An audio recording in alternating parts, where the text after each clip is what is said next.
Ok, entonces nos quedamos en el anterior, precisamente en los tipos de sociedades.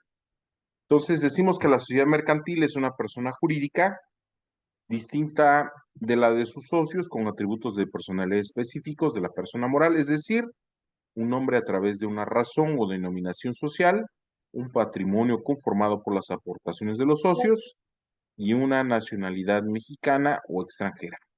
¿Sale?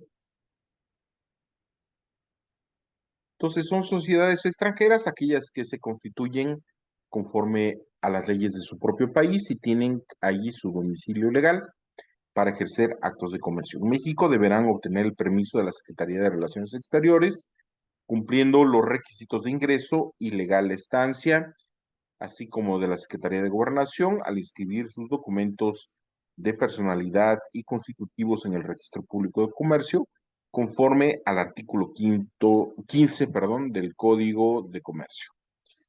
Este reconocimiento de esta personalidad determina una completa autonomía entre la sociedad y la persona de sus socios.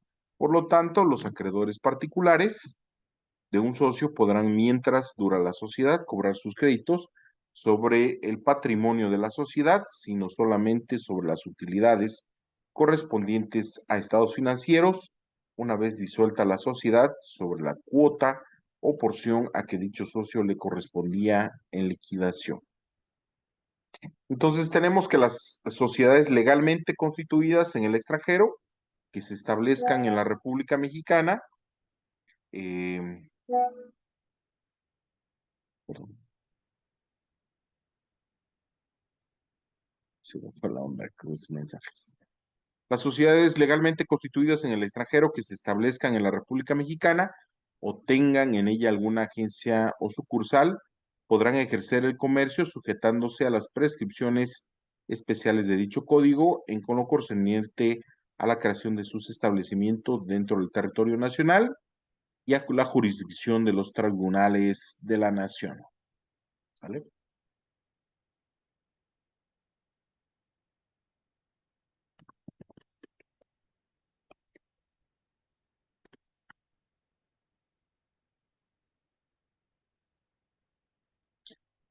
Ok, continuamos con los estatutos. Entonces dijimos que los estatutos van a ser precisamente los ordenamientos, ¿no? Que existan dentro de la sociedad.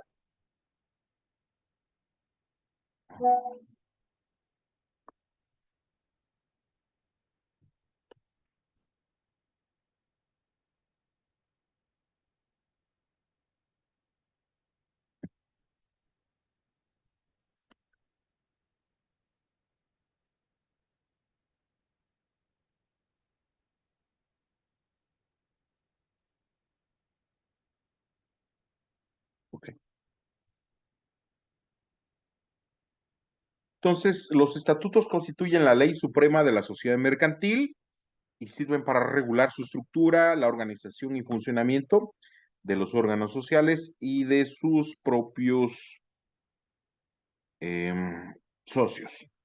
En el caso de omitirlos, el artículo sexto de la Ley General de Sociedades Mercantiles determina los requisitos para constituirlos. Estos incluyen las reglas operativas, las modalidades técnicas y necesidades de la sociedad en particular, que los establece en su escritura social. ¿Vale? Ok.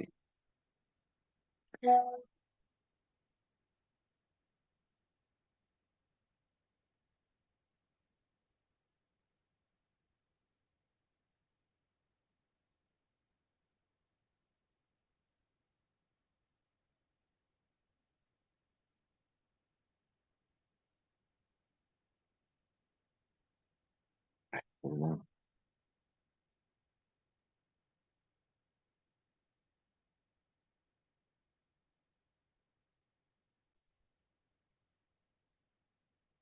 Y así como es, continuamos precisamente con la situación de la representación. Corresponde a los socios establecer el contrato de sociedad y específicamente en sus estatutos sociales el nombramiento de aquellas personas, socios o extraños, que llevarán la carga de la representación de la sociedad y de la firma social, ¿sale? Es decir, la obligación de sustituir a todos y cada uno de los socios frente a terceros en los actos jurídicos que realiza la persona moral en su calidad de administrador único, consejo de administración o gerente. Las atribuciones que les confieran a los representantes son las facultades necesarias para el cumplimiento del objeto social establecidas a través de un mandato legal. ¿Sale? Entonces, continuamos con la disolución y liquidación de sociedades mercantiles. La sociedad, a partir de la voluntad de varios individuos que en su conjunto, ¿sí? Tiene como fin crear una persona moral viva en desarrollo con pleno funcionamiento y productiva. En ocasiones y por diversas razones, este sueño desafortunadamente no puede continuar por motivos personales de cada asociado, alteraciones en un patrimonio, proyectos, nuevas metas incompatibles con la agrupación, etcétera. En otros casos, los integrantes de una sociedad ven, este, am, ven la necesidad de modificar su naturaleza y para sobrevivir deben conjuntarse en otras sociedades hasta llegar al momento inevitable de extinguirse al cumplir con su fin, repartiendo todos sus bienes mediante su liquidación. ¿Sale? Entonces, en ese sentido, vamos a ver que la disolución, entonces, toda la agrupación cuando nace debe prever su fin de manera anticipada. En el caso de la sociedad mercantil, los socios en sus estatutos establecen los motivos por los cuales será disuelta y a falta de ello por disposición de ley. Esta disolución puede ser parcial o total sin afectar su personalidad jurídica, la cual se mantiene para efectos de su liquidación. ¿Sale? Entonces, aquí entraremos en tipos de disolución y tenemos hay dos tipos, que es un tipo es parcial y la otra es total. Entonces, parcial, cuando uno de los socios decide dejar de participar en la sociedad, rompiendo el vínculo que no une a ella mediante el retiro, o bien cuando es voluntad de todos los socios excluir a uno de ellos. De igual forma, puede ser por causa de muerte del socio. Y total, se da como paso previo a su extinción, destinándose toda actividad social a la liquidación de su patrimonio social. Entonces, en esta determinación. Entonces, las causas de disolución en México, las causas de disolución de una sociedad mercantil se dividen en generales y particulares. Las primeras son los motivos que afectan al grupo social y operan de manera inmediata sin necesidad de manifestarse por los socios o por alguna autoridad, mientras que las segundas producen efectos por la declaración de voluntad de un socio o de la autoridad judicial. ¿Sale? Entonces, causa de disolución y cuáles son las causas generales. Las causas generales de disolución se encuentran establecidas en el artículo 229 de la Ley General de Sociedades Mercantiles y son las siguientes. ¿Sale?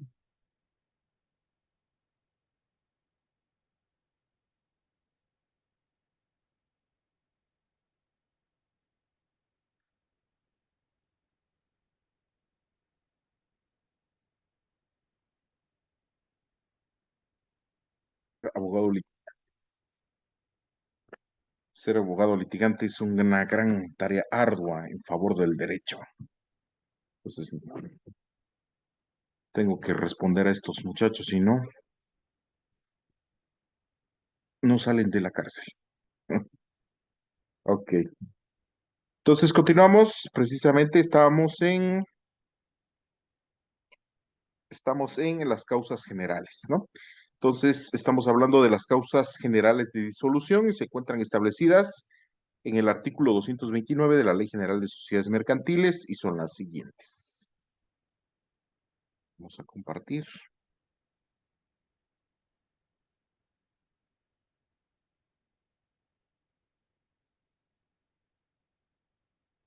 Ok, entonces son por expiración del término fijado en el contrato social. Uno. Dos, por imposibilidad de seguir realizando el objeto principal de la sociedad o por quedar este consumado. Tres, por acuerdo de los socios, tomando de conformidad con el contrato social, con la ley. Cuatro, porque el número de accionistas llegue a ser inferior al mínimo que esta ley establece o porque las partes del interés se reúnan en una sola persona. Cinco, por la pérdida de dos terceras partes del capital social.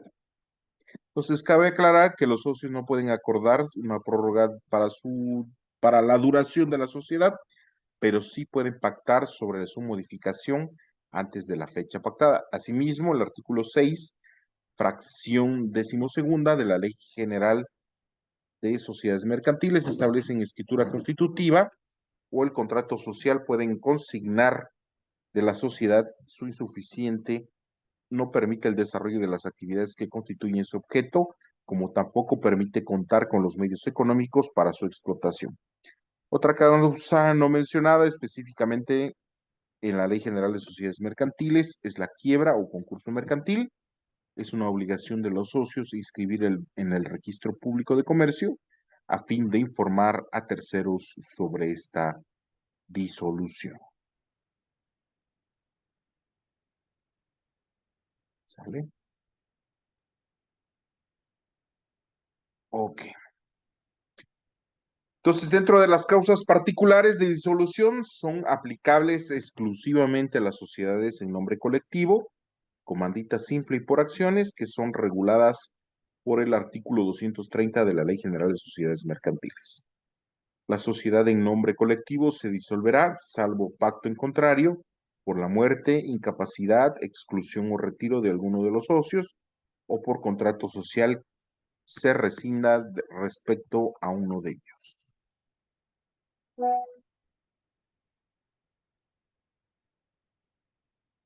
Ok, entonces la liquidación, conforme al artículo 234 de la Ley General de Sociedades Mercantiles, consiste en percibir los créditos de la compañía, liquidación del activo y extinguir las obligaciones contraídas según vayan venciendo, es la liquidación del pasivo.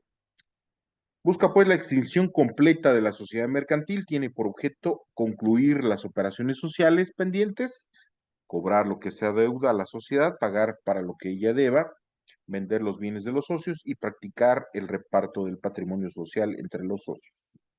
¿Sale? Entonces, toda esta determinación precisamente la va a hacer los liquidadores. Eso se establece en el artículo 242 de la Ley General de Sociedades Mercantiles. Ok, ¿cuál es el procedimiento de liquidación? El procedimiento por el que se da fin a la sociedad mercantil consta de dos etapas. Uno, la realización de todas las operaciones necesarias para cubrir las deudas y recuperar el activo de la sociedad. Y dos, la repartición del haber social. El artículo 235 de la Ley General de Sociedades Mercantiles señala que la sociedad estará a cargo de uno o más liquidadores, quienes serán representantes sociales de la sociedad y responderán por los actos que se ejecuten excediéndose de los límites de su encargo. El artículo 236 de la misma ley señala los requisitos para nombrar a los liquidadores. El procedimiento de liquidación se encuentra sujeto a la voluntad de los socios o accionistas y por ello la ley. Solo en este aspecto es supletoria en cuanto a condición no se pacte. Acuérdense que cuando hablamos de supletoriedad es suplir algo que no se tiene dentro de nuestra ley. ¿Sale? Entonces, los liquidadores están obligados a elaborar un inventario del patrimonio de la sociedad al recibir el encargo. El acuerdo sobre distribución parcial del patrimonio deberá publicarse en el periódico oficial en el domicilio de la sociedad y en los acreedores tendrán el derecho de oposición en la forma y términos del artículo 9 de la Ley General de Sociedades Mercantiles. Como sucede en ocasiones, después de una liquidación aparecen acreedores, por lo que los liquidadores conservarán en depósito por los 10 años siguientes a la liquidación los libros y papeles de la sociedad. El artículo 248 de la Ley General de Sociedades Mercantiles señala: aprobado el balance general de los liquidadores, procederán a hacer a los accionistas los pagos que correspondan contra la entrega de los títulos de las acciones.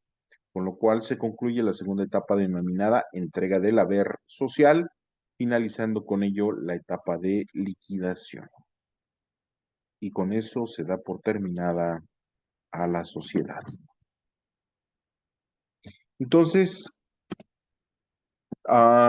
todas estas determinaciones, acuérdense que vienen dentro del mismo sistema, ¿no? Esta situación del mismo sistema nos va a dar eh, la situación esta de que si por alguna razón no llegáramos a ponernos de acuerdo o ya no es posible continuar con la situación de la sociedad como persona moral la tienen que extinguir. Entonces, precisamente por esa situación de extinción, vamos a ver la situación de este, la situación de esta de liquidarla de la mejor manera y establecer las condiciones en las cuales se va a hacer. Pero todo esto viene dentro de nuestro contrato social, para ver qué se puede hacer. ¿Ok?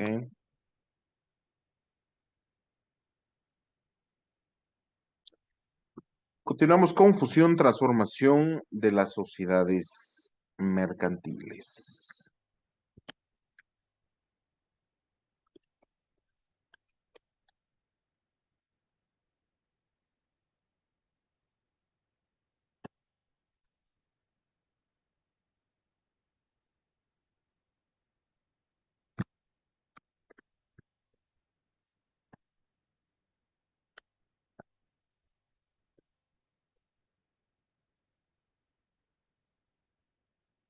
Entonces, en la vida de una sociedad pueden presentarse accidentes que provocan el cambio de su estructura y funcionamiento, algunos de los derivados de la competitividad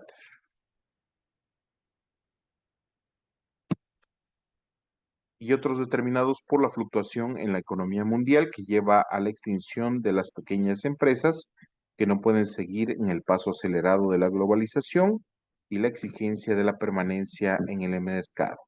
Algunas empresas, en su afán de sobrevivir y continuar en la lucha, deciden realizar reformas en sus estatutos, reglas de operatividad y giro comercial, aunque al ser insuficiente este esfuerzo, la única salida del empresario para mantener su lugar de trabajo es unirse a otras empresas y, en caso extremo, desaparecer, iniciando de cero con nuevas empresas. Entonces, de ahí vamos a tener la situación de fusión. Entonces, la fusión es un procedimiento por el cual dos o más sociedades mercantiles se unen jurídicamente en una sola, ya sea que esta esté previamente constituida o se forme una nueva. ¿Sale? Entonces, tenemos la situación de fusión por absorción. La fusión por absorción es una fusión pura en la cual una empresa se une a otra que ya existe, después desaparece transmitiendo todo su patrimonio a la incorporada. Por ejemplo, el Banco Serfín S.A. se unió al Banco Santander S.A. para formar Santander Serfín S.A. y por último quedar en Santander S.A. ¿Sí? Lo mismo pasaba con la situación de los, este, de las cadenas comerciales, ¿no?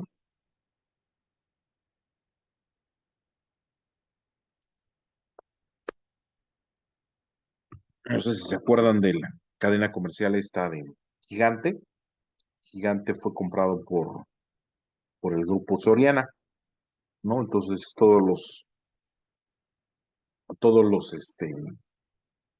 los gigantes pasaron a ser propiedad de Soriana, ¿vale? Entonces, por creación, la fusión por creación existe cuando dos o más sociedades que se han unido desaparecen para conformar una nueva sociedad mediante la aportación de sus patrimonios. ¿Cuáles van a ser la clasificación de las fusiones? Como cualquier clasificación, La de las fusiones puede atender con diversos criterios. A continuación mencionaremos cuáles son los que tienen mayor importancia y práctica teórica.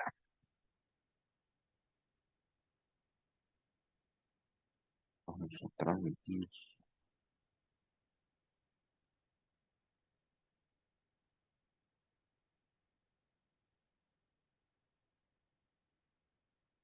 Según el punto de vista mencionado, según el punto de vista de mercado, ¿no?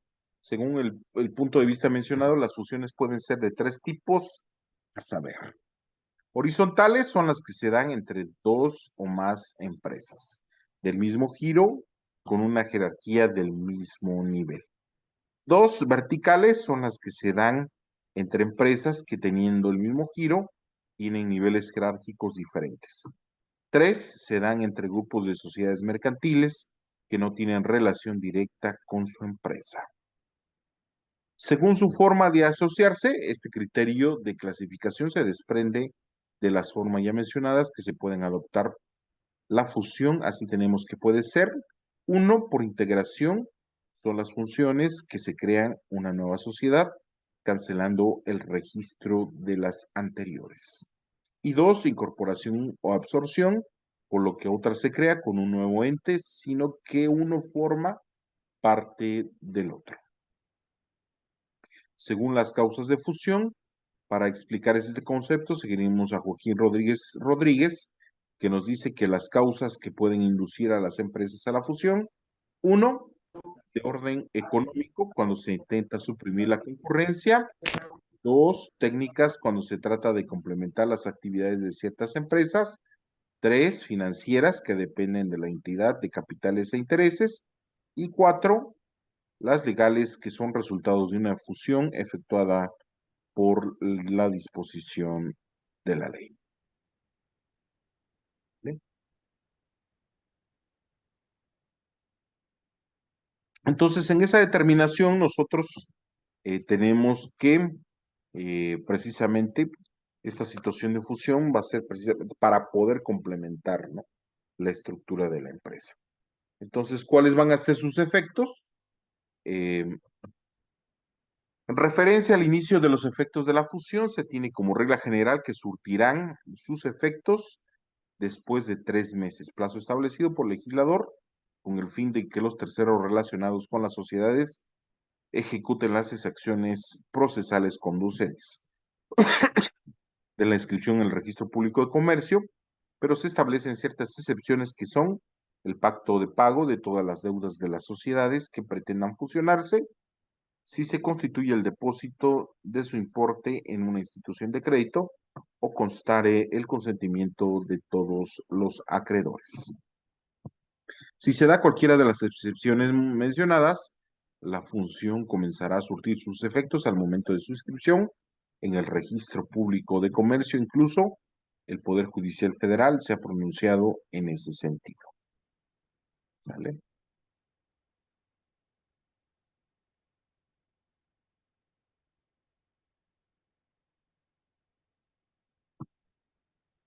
Continuamos con la escisión. Atié señala que la escisión de las sociedades se da cuando una empresa decide extinguirse y divide la totalidad de su activo y capital social en dos o más partes que serán aportados en bloque a otras sociedades de nueva creación, o bien cuando sin extinguirse aporta una parte de su activo y pasivo y capital a otras sociedades de nueva creación. Este señalamiento se puede encontrar también en los artículos 228 bis de la Ley General de Sociedades Mercantiles y 15A del Código Fiscal de la Federación.